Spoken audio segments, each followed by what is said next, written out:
Alright everybody, take two, because apparently my mic wasn't on the last time, so I was recording off the integrated speaker mic, and it sounded like absolute garbage. Was tempted to use that as a sound source for my video, but no, I will be going on within the recording, so yeah. Jake Paul versus AnEsonGib, AnDersonGib, whatever the hell you want to call him, honestly, I don't know who the hell he is, but apparently he's famous somewhere on the YouTube spheres.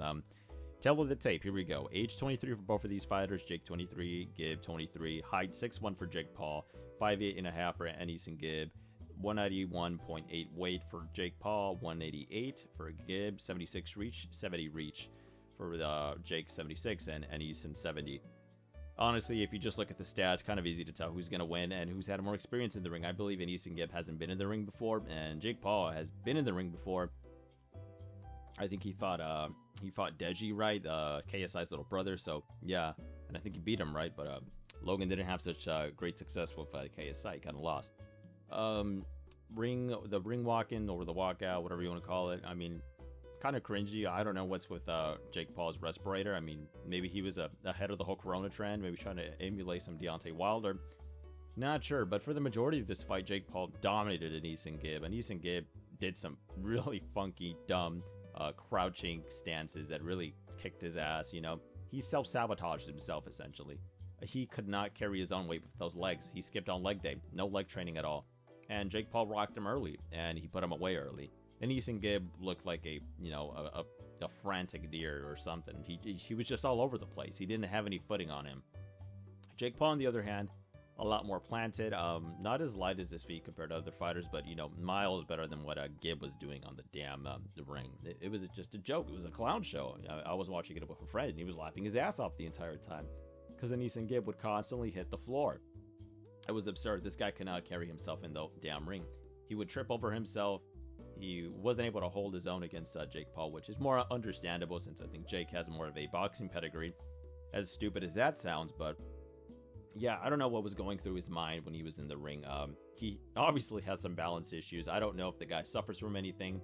It could be, but you know, round one, 40 seconds are left, and Jake Paul takes him out of the play. Honestly, not a big surprise. AnEsonGib just wasn't putting any work in at all. Jake Paul had a lot more bravado to his fighting. He had a lot more punches thrown, and he wasn't, you know, just walking around everywhere and tripping over himself and losing balance, which is hilarious. Gib had this weird guard going on. He kind of reminded me of those old-timey boxers from like the 20s and stuff. That's what I kind of saw in Gib. So not sure who trained him, but I bet you there was a serious talk in the locker room after that one. But yeah, I mean, Jake Paul, you know, he did rock him a couple times. But, you know, credit to Gib for getting into the ring with such a monstrous guy. I mean, when it comes to size, this dude, you know, is way bigger than Gib.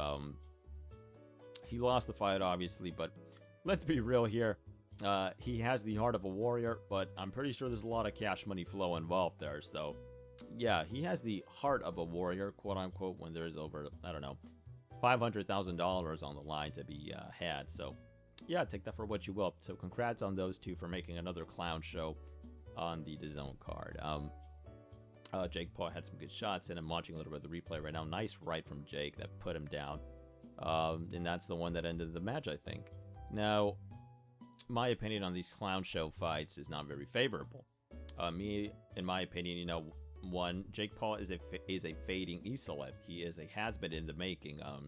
He's been trying to sell those crappy self-millionaire, how to become financially free of your mundane life type of courses, which are terrible. You know, Ty Lopez and that other guy who teaches you how to, like, quote-unquote sell this like stupid wolf mug on Amazon and Facebook with affiliate links and how to make money off of that.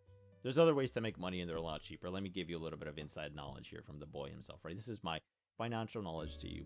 Affiliate links, go to the Amazon affiliate program, spam the fuck out of that, and good luck. Good luck, my friends. Hopefully you will make it on the platform. There's more to that, though, but that's just one simple thing that you don't have to pay $100 to know. So, yeah.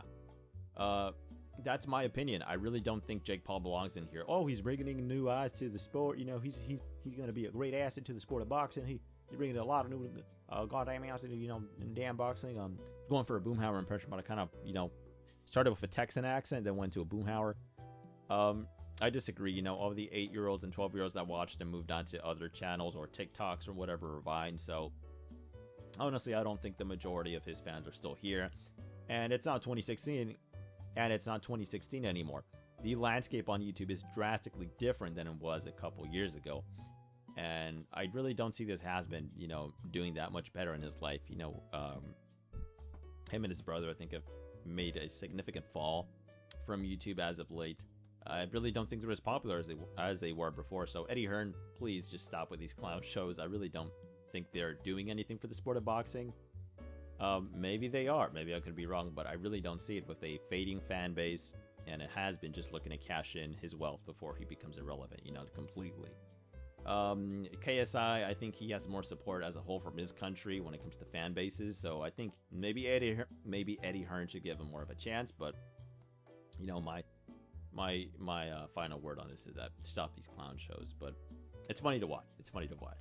I say all of that, but I enjoy watching these dumbasses fight. So I don't know, kind of a hypocrite myself. But when it comes to bringing in new fans, we already have that kind of with Ryan Garcia, the Instagram king. Suave boxer. He's handsome. He's got the looks. He's got the power. He's got the technique right.